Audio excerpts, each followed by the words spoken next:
En este ciclo vamos a ver que un paciente con cetoacidosis diabética va a iniciar tratamiento con insulina intravenosa.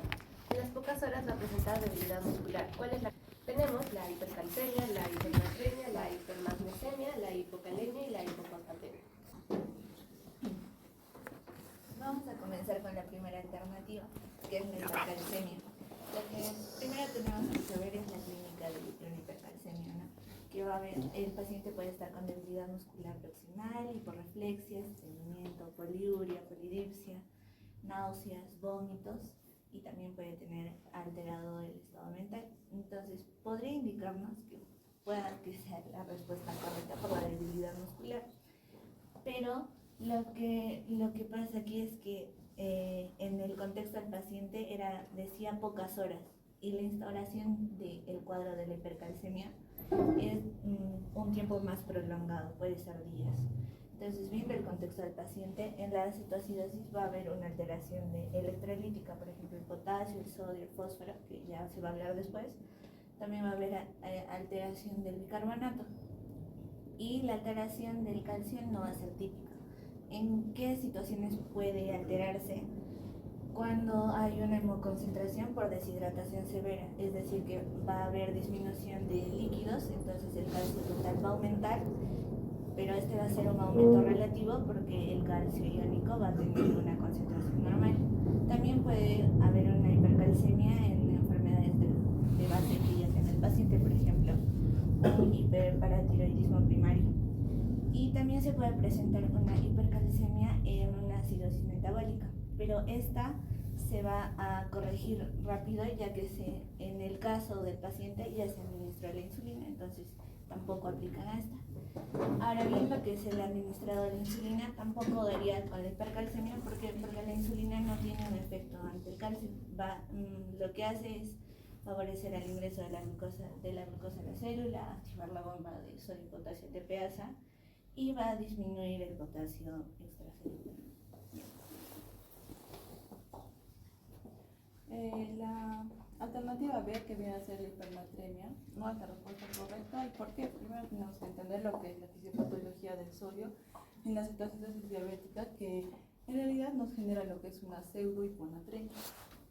¿Por qué? Porque en la cetoacidosis diabética la glucosa va a estar elevada y va a generar un aumento de lo que viene a ser en las unidades plasmáticas. Como podemos ver en la imagen, aquí ¿qué va a provocar? Provoca que el agua intracelular se desplace hacia el espacio extracelular para equilibrar lo que viene a ser la osmolaridad. Entonces, ¿qué quiere decir? Que el sodio plasmático se diluye y va a provocar lo que es una pseudohiponatremia, ¿no? En la pseudohiponatremia propiamente no tiene una clínica propia. Por lo tanto, no provoca lo que es la debilidad muscular, y es un fenómeno osmótico de redistribución, lo que quiere decir que el agua se desplaza de la célula al plasma por un cambio osmótico, y va a producir que el sodio realmente no esté alterado, ¿no? En el caso que hemos presentado, tenemos que la hipernatremia va a ser rara en lo que viene a ser la cetoacidosis diabética, porque tenemos que recordar que es post-insulina. Ahora, tras iniciar lo que es la insulina, el sodio tiende a normalizarse, por lo que el agua vuelve a la célula, ¿no? Y en estas primeras horas el sodio no sube a una hipernatremia. ¿En qué caso podría subir una hipernatremia? Si el paciente tiene una deshidratación extrema, una restricción de líquidos o pérdidas graves de agua, como pueden ser en vómitos o diarreas, ¿no? Ahora, el efecto fisiológico de la hipernatremia, vamos a ver que la hipernatremia va a aumentar lo que viene a ser la unidad plasmática, el agua sale de las células, y ahora sus superclínicas serían el sistema nervioso central, que puede ser confusión, irritabilidad, hiperreflexia o convulsiones, ¿no? Como se mencionó, en el caso dice a las pocas horas post-insulina, eso se normaliza y no hay una hipernatremia. Lo que se produce es una pseudo-hiponatremia. Entonces, la hipernatremia se podría generar, como ya dije, en estos casos, pero no a las pocas horas, son días después, en casos extremos, como lo mencioné. Bueno, como alternativas tenemos la hipermagnesemia. ¿Por qué podría podría, no sé, bueno, en sí, esto podría también orientarnos a qué es, ya que recordemos que entre las funciones del magnesio se encuentra la que es, bueno, lo que es la modulación de canales de calcio, regular la liberación de acetilcolina, incluso lo que es la excitabilidad neuromuscular. Sin embargo, cuando se tiene una hipermagnesemia, vamos a tener que se van a bloquear dichas funciones, lo que es la liberación de acetilcolina, la entrada de calcio a la célula, y también va a alterar lo que es la excitabilidad neuromuscular, por lo que el paciente podría presentar una hiporreflexia o debilidad, que como es el caso de nuestro paciente. Sin embargo, en el contexto de una cetoacidosis diabética tenemos dos escenarios posibles. Una es la diuresis osmótica, en la que pues el paciente va a ir perdiendo electrolitos a través de la orina. Por lo tanto, lo que va a haber en el paciente es más una hipomagnesemia que una hipermagnesemia. La otra situación es que podría haber una magnesia normal o incluso una hipermagnesemia transitoria elevada, transitoria, pero esto no es tanto por que esto se eleve totalmente, sino porque es un fenómeno de redistribución o de hemoconcentración, por lo que por la acidosis metabólica que se produce en la cetoacidosis, los electrolitos, el magnesio con el potasio van a entrar a la célula, o van a salir de la célula hacia la sangre, y también por una deshidratación que pues va a disminuir la excreción de magnesio, y eso se va a concentrar más en la sangre. Bueno, en el paciente no podría ser porque la debilidad del paciente se presenta tras la administración de insulina. ¿Y qué pasa cuando, tras la administración de insulina, la insulina va a activar lo que es la bomba de sodio-potasio ATPasa y va a permitir la entrada de electrolitos a la célula? Pero estos electrolitos, entre el potasio y el fosfato van a entrar en más cantidad que el magnesio, por lo que en sí el magnesio va a entrar a la célula, no sale, por lo que no podría haber una hipermagnesemia. Pasamos con la siguiente alternativa. Vamos a hablar sobre el potasio. Recordemos que el potasio viene a ser el catión más abundante o el principal a nivel intracelular, donde encontramos más o menos un aproximado de 140.000 equivalentes por litro, y a nivel extracelular de 3.5 a 5, ¿no? Y es la que nosotros podemos cuantificar. En este caso tenemos que ver el estado del potasio en la cetoacidosis antes de la administración del tratamiento, en este caso antes de la administración de la insulina intravenosa. Entonces, cuando nosotros hablamos sobre una cetoacidosis, vamos a ver que hay un déficit corporal total de potasio. Esto va a ser a causa de la diuresis osmótica, los vómitos y la pérdida renal. Va a haber una evidente pérdida de líquido en el paciente. Entonces, lo que esto va a generar es una alteración a nivel de electrolitos. Ahora, sin embargo, vamos a ver también que en cuanto al potasio sérico, suele estar normal o elevado. Esto suele ser contradictorio, pero se va a explicar por dos razones. La primera es que dentro de las funciones fisiológicas del potasio está el equilibrio ácido-base, va a haber un intercambio con los hidrogeniones. Entonces, en este caso, el hidrogenión va a entrar a la célula, el potasio va a salir, lo que va a dar va a haber potasio elevado o normal fuera de la célula, pero sin embargo a nivel intracelular pues este va a estar disminuyendo. Esa es una causa. La otra va a ser porque al nosotros tener al paciente con un déficit de insulina, pues va a haber una disminución de la entrada del potasio hacia la célula. Entonces, entendiendo esta parte, nos vamos y nos planteamos lo siguiente: ¿qué ocurre cuando se inicia la insulina y por qué el paciente tendría la clínica que se expresa? Para empezar, entendemos que la insulina es la piedra angular del tratamiento de la cetoacidosis. Hasta ahí estamos bien. Y la acción de aparte de disminuir lo que son los índices de glucosa a nivel sérico, pues va a activar en la bomba sodio-potasio, ATP-ASA, en la cual va a favorecer y acelerar su trabajo. Entonces, sabemos que entran 2 potasios y salen 3 sodios, ¿no? Entonces, la insulina al nivel de esta bomba va a hacer que entre más potasio hacia el nivel intracelular. Entonces, a nivel extracelular, la cantidad de potasio se va a depletar, va a bajar. Entonces, a todo esto también, la corrección de la cetoacidosis también va a desplazar una parte del potasio hacia la célula, hacia dentro de la célula. Entonces, el resultado final de la acción de la insulina en el paciente va a generar una caída rápida del potasio sérico. Ahora, esta caída de este catión va a generar una manifestación clínica en el paciente, ¿no?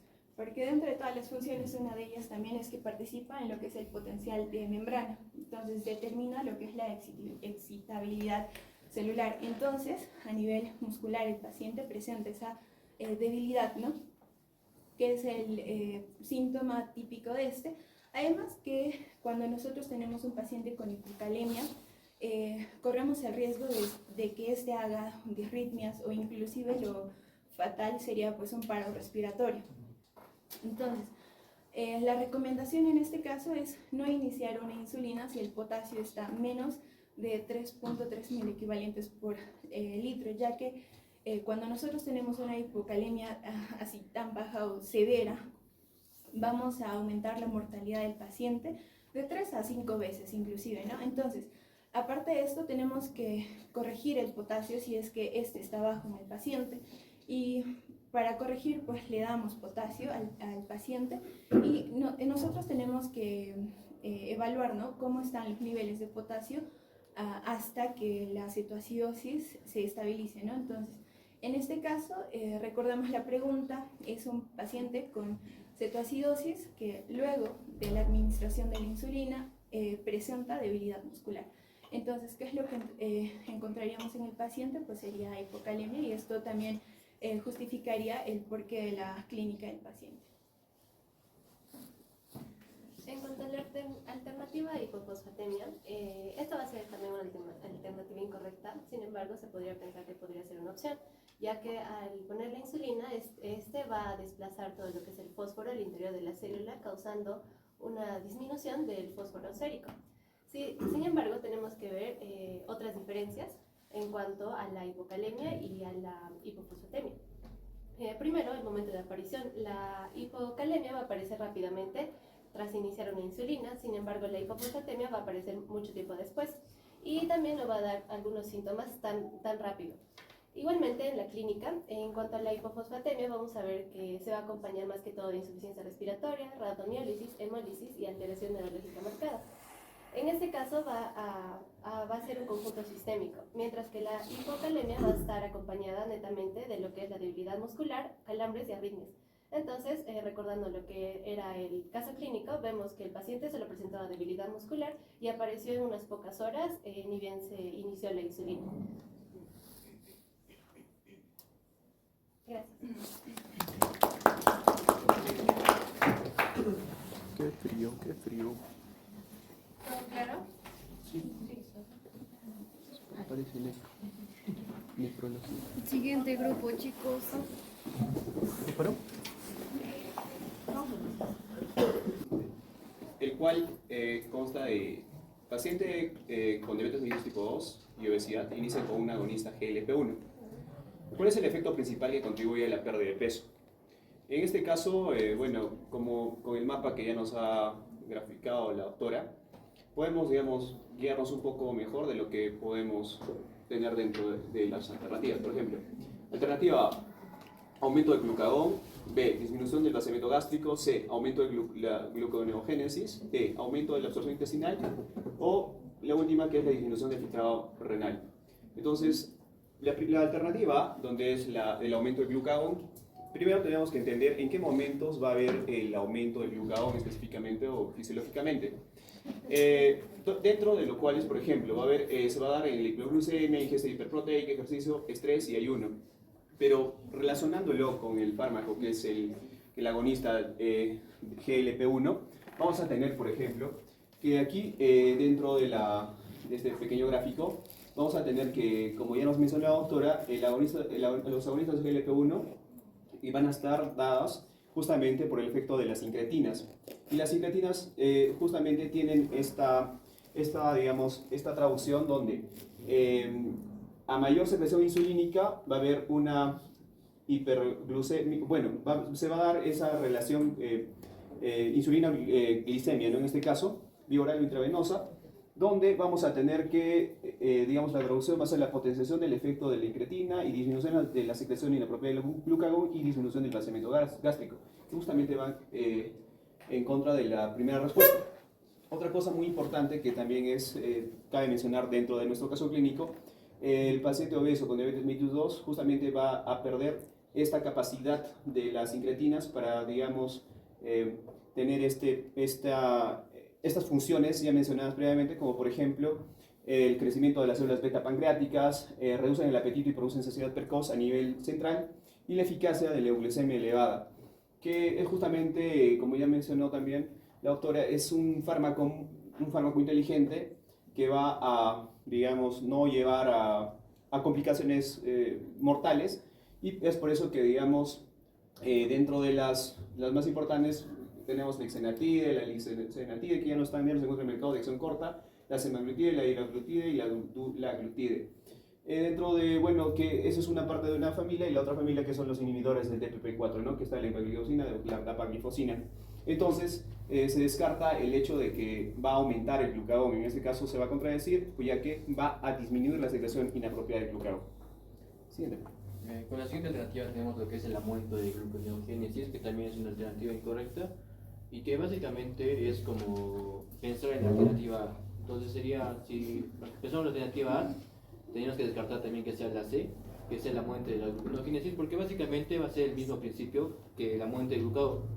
El aumento de la gluconeogénesis se va a activar principalmente, o primero que definir qué es la gluconeogénesis. La gluconeogénesis va a ser la producción de glucosa a través de una ruta metabólica que sería la anabólica, y va a crear glucosa a partir de procesos de elementos que usan carbono pero que no sean los carbohidratos. En este caso serían estos tres, básicamente es el glicerol, los aminoácidos y el lactato. Y esta principalmente se va a activar en lo que es el ayuno prolongado, el estrés y elevación del glucagón, y lo que es la disminución de la insulina. Y estos van a ser regulados por las mismas hormonas. Por ejemplo, el estrés, que va a secretar lo que es el cortisol, va a aumentar lo que es la gluconeogénesis. También lo que es la elevación del glucagón aumenta la gluconeogénesis, y lo que es la insulina va a disminuir la gluconeogénesis. Y aquí es donde entra un punto clave, donde cual la gluconeogénesis o los análogos de la GLP-1 van a ocasionar que haya un aumento de la insulina, y es por ende que va a haber una disminución de la gluconeogénesis, y también va a aumentar su sensibilidad a la insulina, ¿no? Así, el receptor de la insulina. Entonces, si pensamos que la alternativa C sea una respuesta correcta, tendríamos que pensar que la gluconeogénesis aumentaría lo que es la producción hepática de glucosa, la glucemia en ayunas y la necesidad de insulina. Y es por eso que sería contradictorio para el tratamiento de diabetes tipo 2. Entonces sería la alternativa incorrecta. En lo que es el enunciado D, se nos menciona que va a ser el aumento de la absorción intestinal. Primeramente, ¿cómo definimos qué es la absorción intestinal? Este va a ser un proceso en los cuales va a haber que es un proceso en los cuales la glucosa, los ácidos grasos, los aminoácidos y los triglicéridos van a pasar a la luz intestinal, y esta a su vez va a ir hacia la sangre. En simples pasos, a mayor glucosa va a ocasionar mayor circulación en la sangre, va a haber mayor glucosa, los lípidos se van a absorber, va a haber mayor disponibilidad energética y va a haber mayor depósito de grasa, los cuales va a haber un aumento en conclusión, el aumento de absorción intestinal va a aumentar lo que es el ingreso calórico, por consiguiente va a ser el aumento de peso. Pero ¿qué ocurre mayormente con lo que son los agonistas de la GLP-1? Los cuales van a dar en tres pilares, los cuales va a haber una disminución del vaciamiento gástrico, los cuales va a haber una disminución de la velocidad de absorción, va a haber una disminución de la absorción gástrica, menor pico glicémico postprandial, y va a haber señales neurohormonales de la saciedad. Para que este enunciado sea correcto, se debería cambiar, ¿no? Que en vez del aumento de la absorción intestinal sería la disminución de la absorción intestinal, las cuales medicamentos diabéticos podría ser lo que es los inhibidores de la alfa-glucosidasa, las cuales pueden ser la carbosa.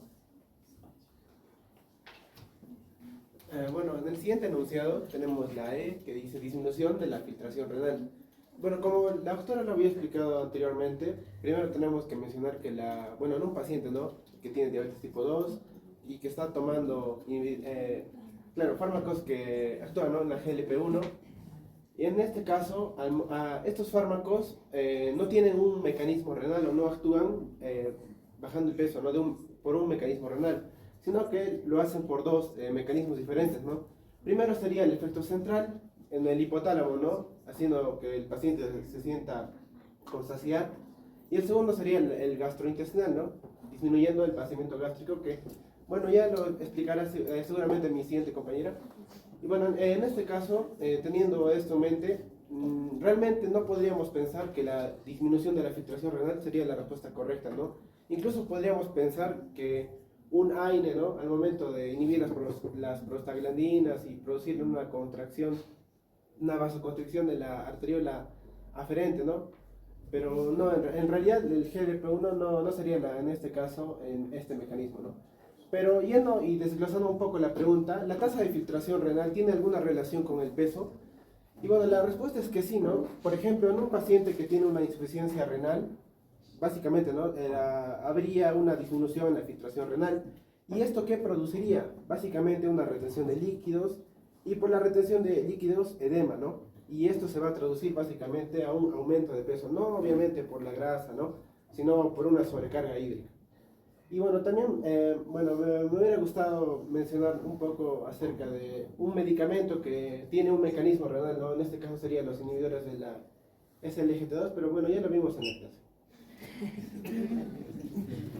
Y seguimos con la alternativa B, que es la correcta, la cual nos dice disminución del vaciamiento gástrico. Primero ya vimos, ¿no?, que es la GLP-1, que era una hormona incretina que se secreta en las células intestinales y tiene muchas funciones porque tiene muchos receptores en varios órganos que ya vimos, como por ejemplo en el tracto gastrointestinal, que se basa aquí la respuesta, ya que disminuye la motilidad gástrica y también el vaciamiento gástrico, pero también tenemos otros receptores como del cerebro, que va a disminuir el apetito pero va a aumentar la saciedad. También tenemos en el páncreas, que está indirectamente relacionado, ya que aumenta la secreción de insulina, disminuye la secreción de glucagón. También tenemos otros receptores como en el hígado, aumenta el almacenamiento de glucógeno. También en el tejido adiposo aumenta la lipólisis, en el músculo aumenta la síntesis de glucógeno. En el corazón tiene beneficios, ya que aumenta la frecuencia cardíaca, disminuye la presión arterial, y en el riñón la natriuresis. Específicamente, su mecanismo también dentro de la célula beta, va a actuar en las 3 células del páncreas principalmente, que también favorecen a la pérdida de peso y también vamos a tener la célula gamma, la beta y la alfa, donde, como ya sabemos, ¿no?, su mecanismo se va a unir a los receptores de activa la adenilato ciclasa, la AMP, todo esto, y esto favorece al aumento de la secreción de la insulina. También disminuye la gluconeogénesis. En caso de la célula gamma, por ejemplo, disminuye por la somatostatina la secreción del ácido, disminuye la actividad gastrointestinal en general. En conclusión, podríamos decir que el vaciamiento gástrico está directamente relacionado el vaciamiento gástrico va a estar regulado directamente, regula la ingesta calórica, o sea, cuando el vaciamiento gástrico va a disminuir porque el alimento va a estar almacenado más tiempo en el estómago. También el estómago va a estar distendido y se va a activar mecanorreceptores de saciedad, que ya lo vimos en el cerebro, y es por eso que esta es la respuesta correcta, que el vaciamiento gástrico va a disminuir el peso en estos pacientes. Eso sería todo.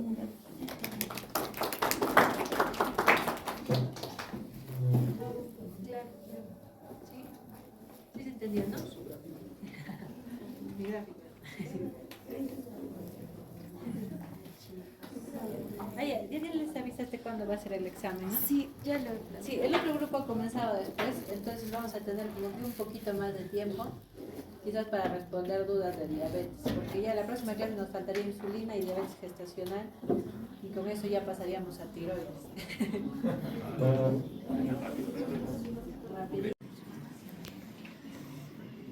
Ya, una paciente diabética, 48 años, usa metformina 2 veces al día, enalapril al día y presión arterial es de 129/74. Y por lo demás, los hallazgos de examen físico no son notables. Los valores del laboratorio clave incluyen potasio, creatinina, relación albúmina-creatinina 400, ¿no? Y hemoglobina glicosilada 9.1. ¿Cuál debe ser la concentración objetiva de hemoglobina glicosilada para este paciente? 28 y 9%. 7. ¿Por qué tiene 48 años? Es joven, ¿verdad? Sí. Alrededor de 7. Sí, a 7, alrededor de 7. Sí, claro, El eso. tope 7. Porque es el nuestro que cerca a 7, protegemos el riñón. ¿Ya? Alrededor de 7. Y ahí, creo que eran 3, 4 preguntas. Para de 52 años. De 52 años, varón, retinopatía, neuropatía, enfermedad renal crónica, debido a nefropatía diabética, acude al consultorio por control rutinario. Actualmente se le trata con insulina y losartán. Presión arterial 150/95, alto, ¿no? Y el resto de hallazgos no son notables. Los valores del laboratorio clave incluyen potasio, creatinina y relación albúmina-creatinina 800 y glicada en 1. ¿Cuál sería la presión arterial objetivo para este paciente? Por nefoprotección. No, para presión arterial. Cualquier cosa y perdón. Menos de 140/90. ¿Cuál cree? La B. La B, ¿no? Sí. No se tiene que pasar. Pero está ahí. Ya, la A es falsa, ¿no? Aunque la presión arterial más baja reduce eventos cardiovasculares, no tiene ningún impacto. No, sí tiene. Falso. Ya, ahora, ¿cómo se llama? Hay un estudio que habla que la presión, el control de la presión es en 1, o sea, no debe estar ni muy bajo ni muy alto, porque muy bajo también puede producir infartos cardíacos, debe estar de 110, 170 hasta 130, 180. Y ahora ha cambiado, en adultos mayores se tolera hasta 140, 90. ¿Ya? Dice, tan bajo como tolere, falso. Depende de la edad del paciente con objetivo, en pacientes mayores de 65 no. Mayores de 65, 140, 80. Ya, sí, la presión sería menos de 140, 90. Lo ideal 130, 90. ¿Ya? ¿Sí? ¿Quedó claro?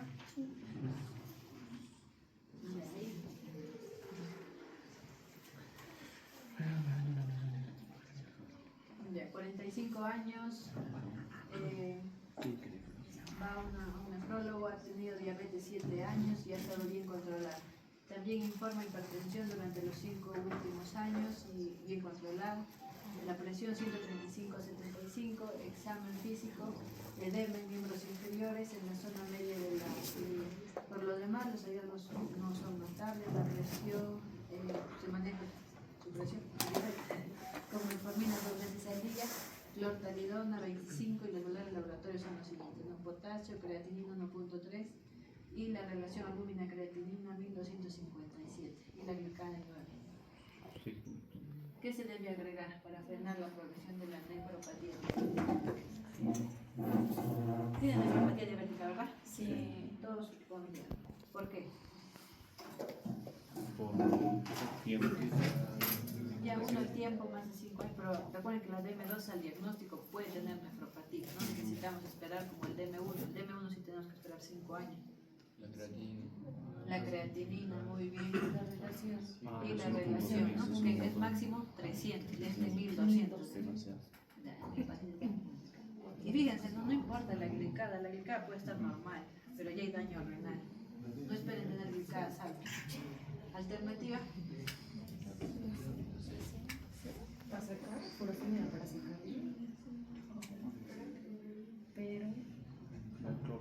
Pero no tiene tanto edema.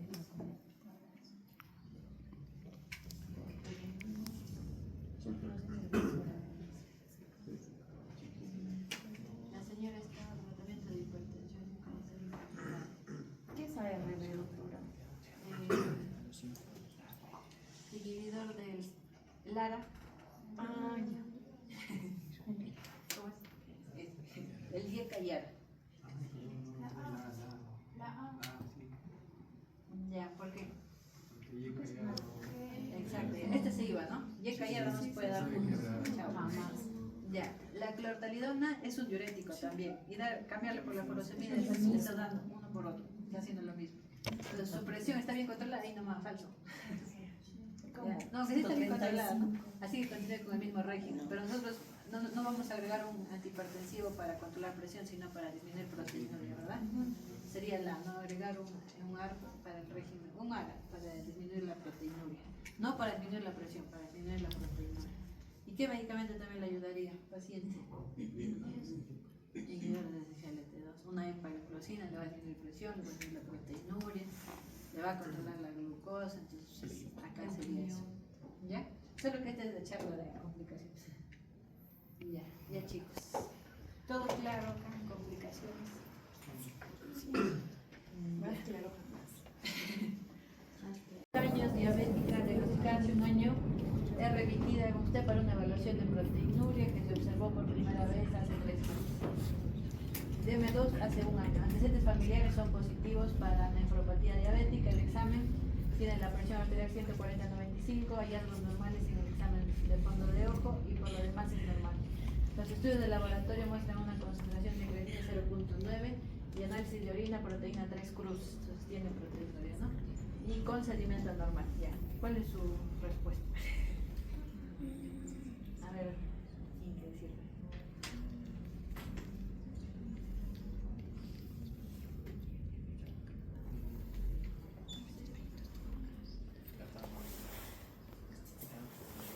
¿Ya? ¿Listos?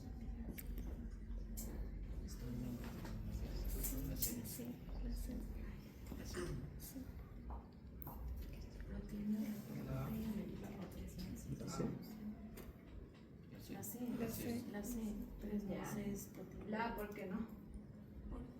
Porque el paciente ya está con diagnóstico de proteinuria 3 cruces y no sería en contra de la nefropatía diabética. Cuando es DM2, le hacemos ni bien lo tenemos captamos al paciente, le hacemos todas las complicaciones porque no sabemos desde cuándo.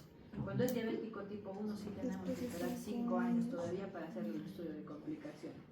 Entonces está bien. Ya, los hallazgos normales en el fondo de ojo deben sugerir fuertemente un diagnóstico alternativo, ¿verdadero o falso? No, porque por lo general en diabetes tipo 2 cuando hacen ya sus edemas de fondo de ojo es a partir de los 15 años.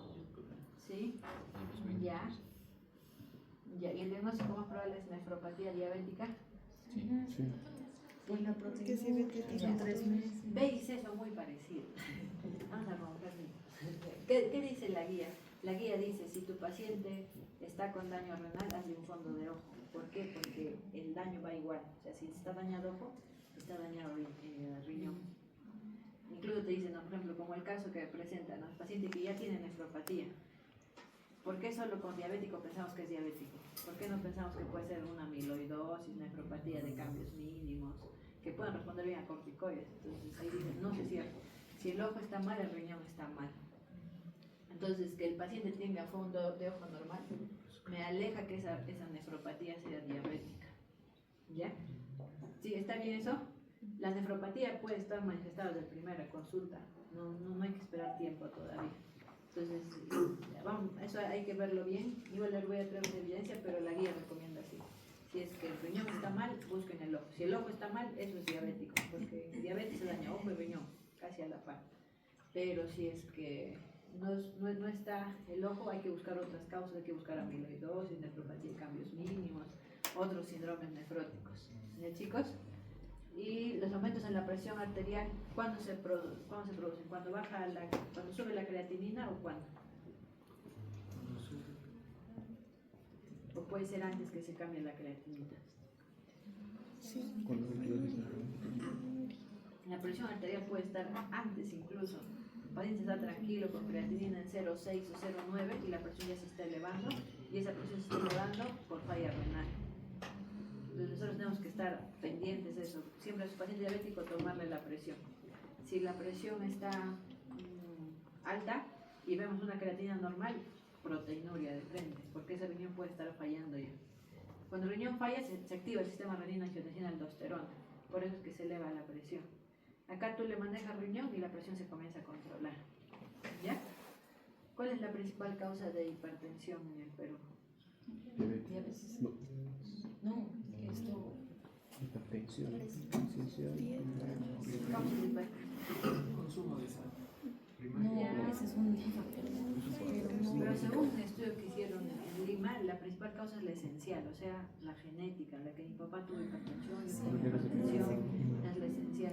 Pero por ahí también ha habido estudios que la principal causa es la nefropatía diabética incipiente, o sea, la que nadie detecta y que, por ejemplo, el paciente, incluso en prediabetes ya puede haber nefropatía. Ya los pacientes prediabéticos pueden estar haciendo albuminuria, elevando presión, y el cardiólogo va y dice, ah, no, la glucosa está normal, la presión alta, este es esencial, y se le está escapando un diagnóstico de prediabetes. ¿Ya, chicos? Entonces hay que tener cuidado con eso. La presión se puede elevar incluso con creatinina normal. ¿Ya? Claro, entonces eso, ¿sí? ¿Cuál es la respuesta? ¿Cuál era?